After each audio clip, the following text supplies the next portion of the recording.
How's it going, everybody? Today I'll show you how I turned this concept art that I drew a year ago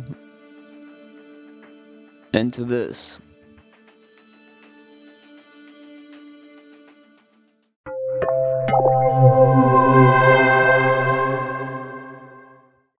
Welcome to NördForge.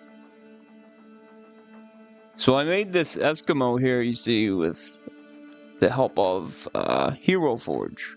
I was able to forge this dude right to my liking.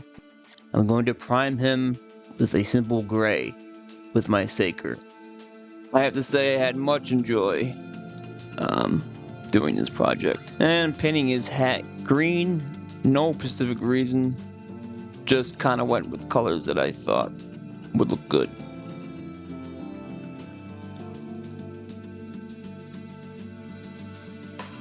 Use some steel colors like rough iron for his pickaxe and for some parts of his fishing pole.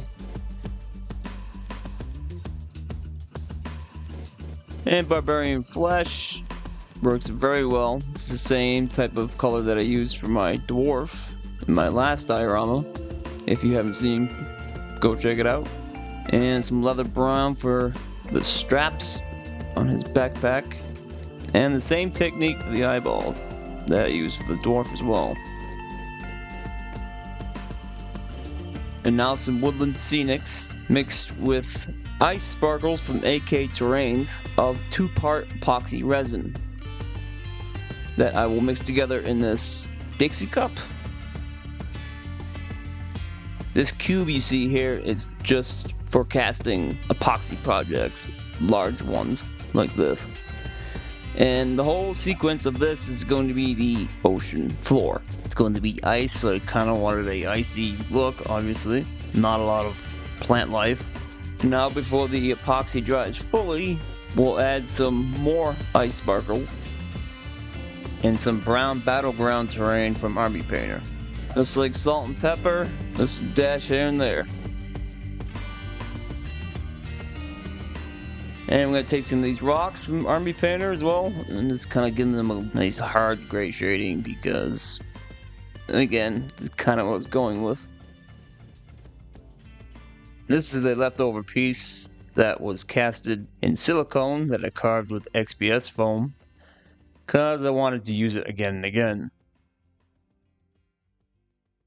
And we're going to glue this to the top here just temporarily and use the UV light to kind of stick it there. And I had this idea for a glacier kind of coming up. This was a little tedious, but worked out great. What I'm doing here is adding layer by layer, and then I'll blast it with the UV light. This part here took about an hour.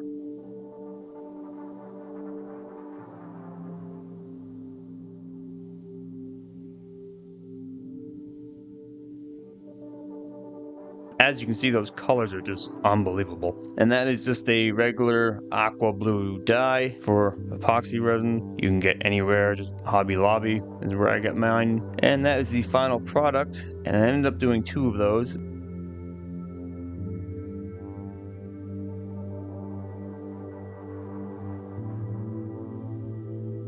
And this is AK Terrain Snow.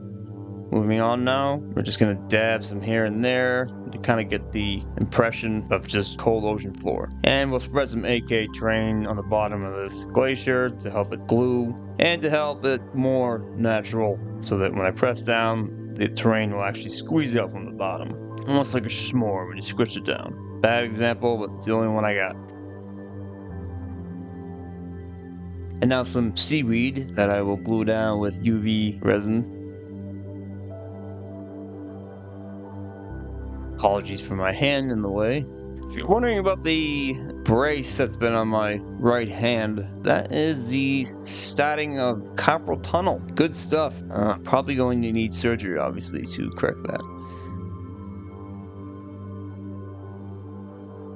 This fish here, I found on Thingiverse. I'll leave a link to it. Go check it out. You can print your own if you like. And the idea was to stick the fish somewhere in the seaweed and onto the glacier to make it look like it's floating on its own. And as I was gluing down these fish, I decided it was a little too boring.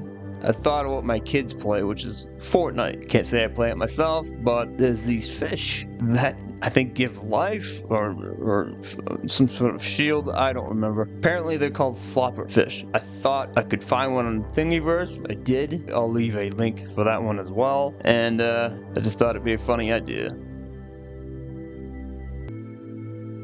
Do his lips and the fins. I just kind of did a very watered down yellow acrylic, and his eyeballs once again with a white paint marker. I'm going to do one more fish. I'm going to attach him right to the side of that glacier.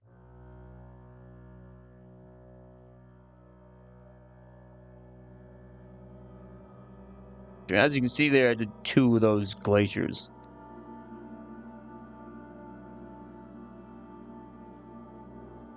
Now we're all done. I waited one day and we're going to fill this bad boy all the way to the top. But when you're pouring, make sure you use 2-to-1 deep pour epoxy. Otherwise, it actually can get a little dangerous and let off some fumes. Not good.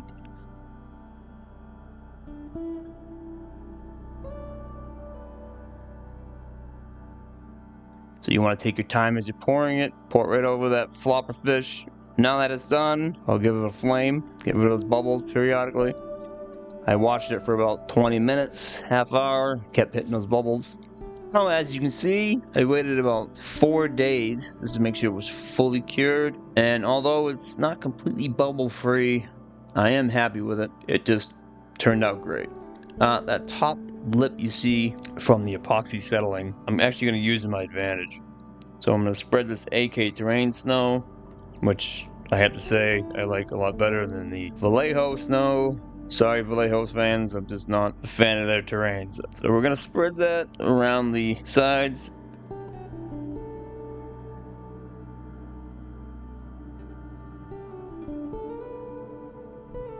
We're going to make the fishing hole using UV resin.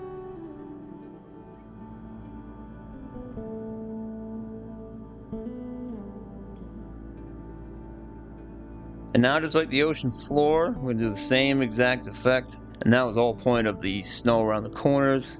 Kind of gave the impression of a snowy environment, but still on ice. And just spreading it around with a skewer stick, taking my time. This is 2-part epoxy, by the way. Also, to make sure to use a mask and gloves, which I was not using. Mask, gloves, gives off fumes. Make sure to have a vented area, which I do.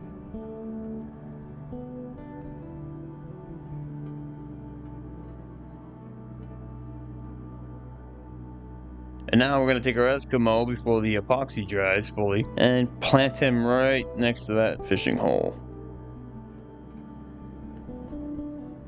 Now taking his bucket of 1 fish that I made look like it had water with UV resin, sticking that down as well. We're going to use some glossy Mod Podge to make this hole look like it's got some ripples in it, since it's water, obviously.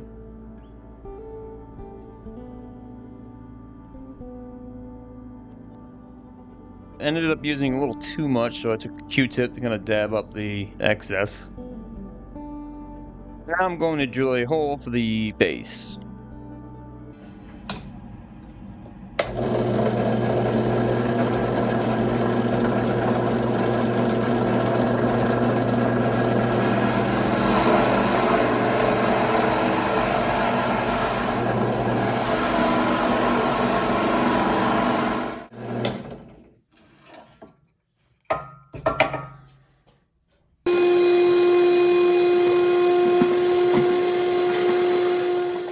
After drilling a 1-inch hole, I drilled a 5/16 all the way meeting to that hole so that I could put wire feeding into the light I'm using.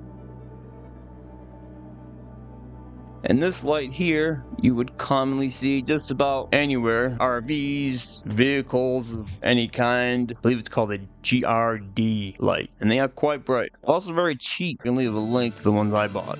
So we're going to solder that together with the wire already through the hole. And in the absence of shrink wrap, I used wiring tape, which would do just as good. You want to make sure you keep those wires separate as well, so 2 pieces on each side, and then one last piece to kind of keep it all together.